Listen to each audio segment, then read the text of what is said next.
Salut à tous et bienvenue pour ce 29e épisode de Découvrons ma collection, 29e épisode consacré aux deux dernières Tortues Ninja qu'il me manquait. J'ai nommé Raphaël et Michelangelo en version SHF de chez Bandai.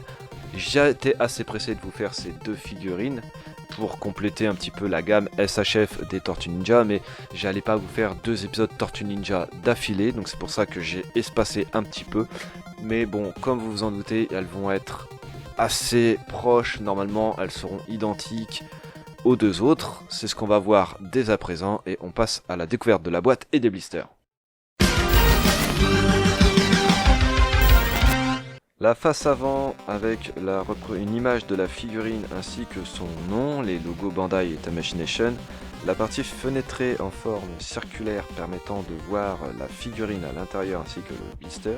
Et nous avons également sur la gauche le logo Tortue Ninja. La partie arrière avec les mentions légales et surtout la partie supérieure la plus intéressante avec un visuel de la figurine en pose de combat sur fond de briques comme d'habitude, comme sur toute la boîte. Les 4 vignettes expliquant les qualités de la figue comme pour les deux précédentes figurines, vignettes que l'on va voir immédiatement d'un peu plus près. On commence avec les parties optionnelles, la petite partie en plus pour ranger les armes, le fait qu'elles soient collectives, donc on voit les 4 tortues ensemble, la pose dynamique et surtout le fait que le sculpte soit de meilleure qualité. Sur la première tranche, on observe donc un visuel dessiné de chaque tortue sur fond de briques. Sur cette seconde tranche, toujours sur fond de briques, cette fois-ci en gros, le nom de la tortue. Dans le blister de Michelangelo, nous avons les nunchaku avec chaîne métallique, 3 paires de mains supplémentaires, mains ouvertes, des mains semi-ouvertes et les mains pour tenir les armes, ainsi qu'une paire de mains point fermé qui est déjà sur la figurine. On a évidemment la figurine, le grappin, 2 nunchakus supplémentaires en plastique rigide et le second visage ainsi que la partie de la ceinture pour ranger les nunchakus. Le blister de Raphaël maintenant avec les sai, les 3 paires de mains supplémentaires, donc ce sont les mêmes que Michelangelo, la figurine, un kunai, une étoile de ninja, le second visage et la partie supplémentaire de la ceinture pour ranger les sai. Pour l'emballage et le contenu, je mets la note de 4 crazy. C'est parti pour le test de rigidité. Alors on va commencer avec Raphaël qui est très rigide.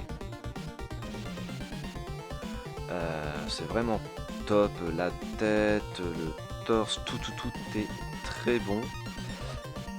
Voilà, ça c'était pour Raph. On passe maintenant à Michelangelo. Michelangelo a une jambe un peu plus souple que l'autre, mais dans l'ensemble c'est bon aussi. C'est très raide, à mon avis il bougera pas quand on l'aura posé.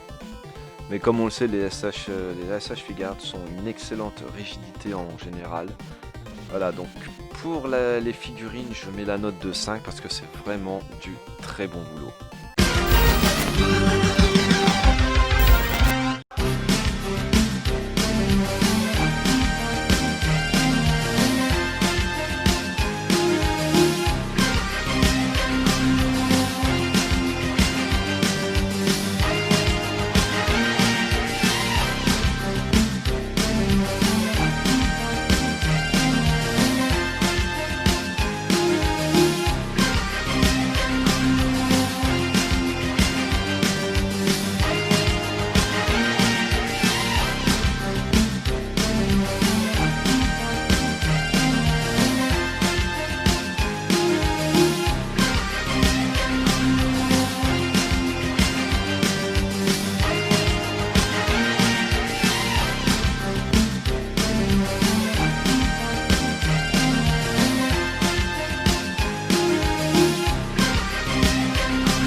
le posing, je mets la note de 4 Crazy.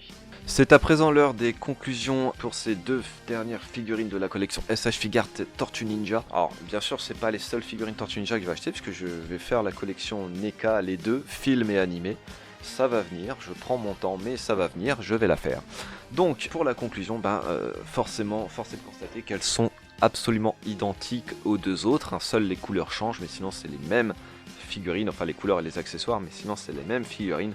Donc on va maintenant passer au petit rappel des notes. Pour la boîte et les blisters, j'avais opté pour la note de 4 parce que comme pour les autres, je trouve que ça manque un petit peu de visage et surtout, surtout de visage en fait. Pour le posing, non pour la figurine, pardon. Pour la figurine, j'avais mis la note de 5 Crazy parce qu'elles sont franchement superbes. Elles sont très bien sculptées, elles sont franchement elles sont très belles. Pour le posing, j'ai mis la note de 4 parce que le fait qu'il n'y ait pas beaucoup de visage et très peu de paires de mains, ça limite un petit peu le posing et surtout Michelangelo avait une légère souplesse qui fait que c'était un petit peu plus compliqué à poser, mais bon, dans l'ensemble c'était correct, donc je reste sur les 4. Et enfin, le ressenti personnel vis-à-vis de ces figurines. Moi franchement je suis totalement emballé, je mets un 5 direct parce qu'elles sont vraiment très belles.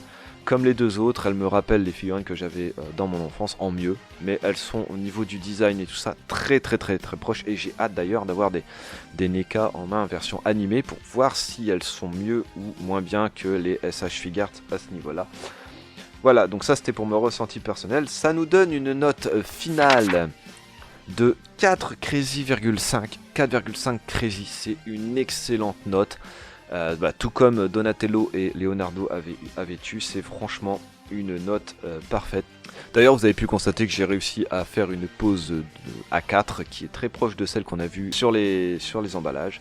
Je suis très fier de cette pose et c'est celle d'ailleurs qui est dans ma vitrine. Sur ce, cet épisode est à présent terminé. Si vous appréciez mes vidéos, n'hésitez pas à vous abonner à la chaîne. Si vous appréciez cette vidéo en particulier, n'hésitez pas à mettre un pouce bleu et à lâcher un commentaire. Vous pouvez également me suivre sur Facebook dont l'adresse est dans la description. Sur ce, moi je vous dis à bientôt pour un nouvel épisode de Découvrons ma collection. Allez, ciao!